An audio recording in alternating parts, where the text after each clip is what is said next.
എന്നതാടി മോളെ? സണ്ണിച്ചായനോട് പറ, നിന്റെ മുഖം എന്താടി വല്ലായിരിക്കുന്നേ? ഒന്നുമില്ല. പിന്നെ നിന്റെ ലവ് ഫെയിലർ ആയ മോളെ? അതൊന്നുമല്ല. എന്നതായാലും നീ സണ്ണിച്ചായനോട് പറ. ഇവൻ എന്നോട് മിണ്ടിയിട്ട് 2 ദിവസമായി സണ്ണിച്ചായ. അതെന്നതാടാ, നിന്റെ സംസാരശേഷി പോയോ? ഒന്ന് മിണ്ടായിരിക്കും അപ്പ. ഓ, അപ്പൊ നീ മിണ്ടും. പിന്നെന്താടാ നീ എന്റെ മോളോട് മാത്രം മിണ്ടാത്തേ? അവളെ എന്നോട് പിണങ്ങി നടക്കുന്നത്. അത് ഇന്ന് വൈകിട്ട്. അതിന്റെ കാരണമുണ്ട്. അതിന് മുൻപോ എന്നെ കൂട്ടാതെ കോളേജിൽ പോവാ, എന്നിട്ട് ഞാൻ അന്വേഷിക്കുന്നിടത്തുനിന്നൊക്കെ മാറി നടക്കുക.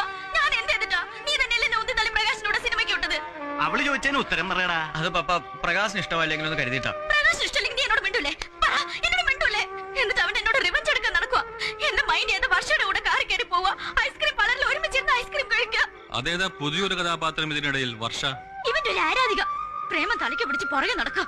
കണ്ടോ കണ്ടോ, എല്ലാം ഇവള് എന്നെ ഉണ്ടാക്കി വെച്ചിട്ട് നിനക്ക് എന്താ വർഷ പ്രേമിച്ചാലെന്ന് പറഞ്ഞ് എന്നെ ഇളക്കിയതാരാ?